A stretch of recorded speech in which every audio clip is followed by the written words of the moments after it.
बेटा आज हम कैकेयी अनुताप का दूसरा अंश पढ़ेंगे।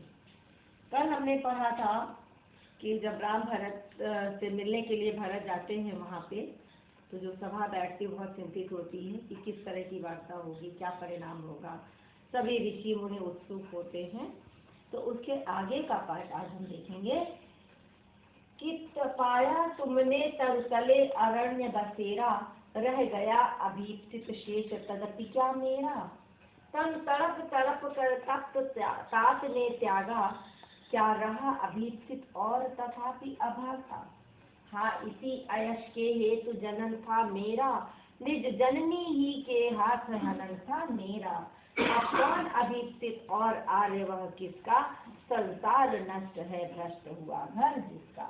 मुझसे मैंने ही आज स्वयं मुँह फेरा, हे आर्य बता दो तुम्ही अभीप्सित मेरा। प्रभु ने भाई को पकड़ हृदय पर खींचा, रोदन जल से सविनोद उन्हें फिर खींचा। उसके आशय की थाह मिलेगी किसको, जनकर जननी ही जान न पाई जिसको।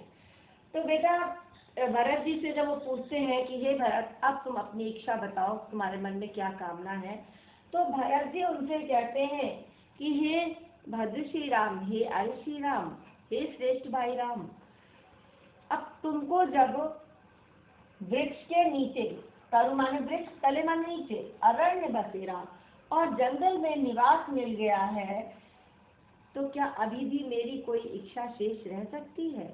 अब मेरी कौन सी अभिलाषा शेष रह सकती है।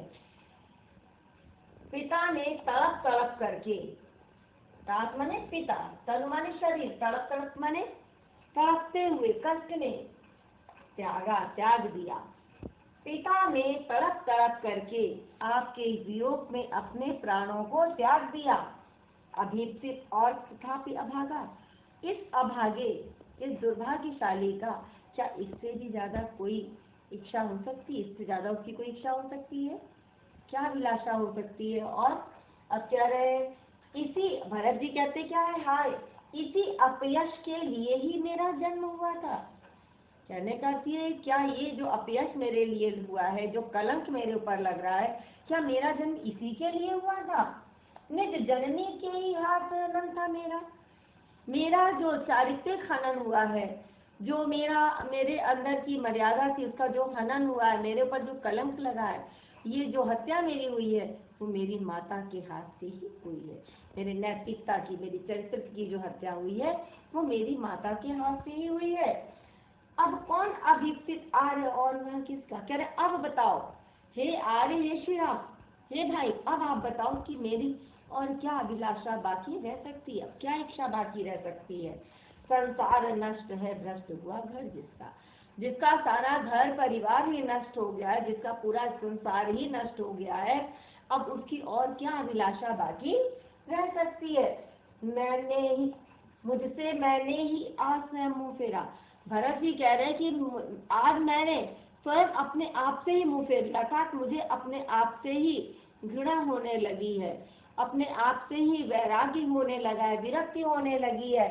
हे आर्य, हे श्रेष्ठ भाई, अब आप ही बता दो कि मेरी और कौन सी अभिलाषा से रह सकती है, अब मेरी और कौन सी मनोकामना है जो बाकी रह गई, अर्थात अब मेरी कोई मनोकामना बाकी नहीं रह गई है। प्रभु ने भाई को पकड़ हृदय पर खींचा। इतनी बात सुनने के बाद रामचंद्र जी का भरत के प्रति अत्यंत प्रेम उमड़ गया। वो भरत के हृदय की भावना को समझ गए और उन्होंने उनको पकड़ करके अपने सीने से लगा लिया, अपने हृदय से लगा लिया और प्रेम के आंसुओं से, प्रेम रूपी आंसुओं से, रोदन जल से सविनोद, अत्यंत प्रसन्नता के साथ प्रेम से भरे हुए आंसुओं से उनको सिंचित कर दिया, उनको प्रसन्न कर दिया।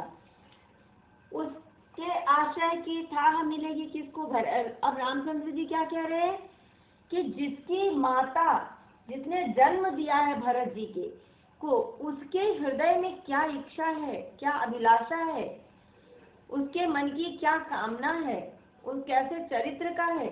जब जन्म देने वाली माता ही उसको नहीं समझ पाई तो कह रहे हैं उसके हृदय की था, तो और संसार में ऐसा कौन है जो भरत के हृदय की गहराई को समझ सकता था। जन्म देने वाली माता ही जब भरत के चरित्र को, उसके मन की गहराई को नहीं समझ पाई, तो संसार में ऐसा कोई भी नहीं है जो उसके हृदय की गहराई को समझ सकता हो। इसमें बेटा आपका जो अलंकार है वो उपमा और अनुप्रास अलंकार है, रस शांत है, काव्य प्रबंध काव्य है, भाषा इसकी साहित्यिक खड़ी बोली है। इसके आगे का वीडियो हम आपको दूसरे दिन देंगे।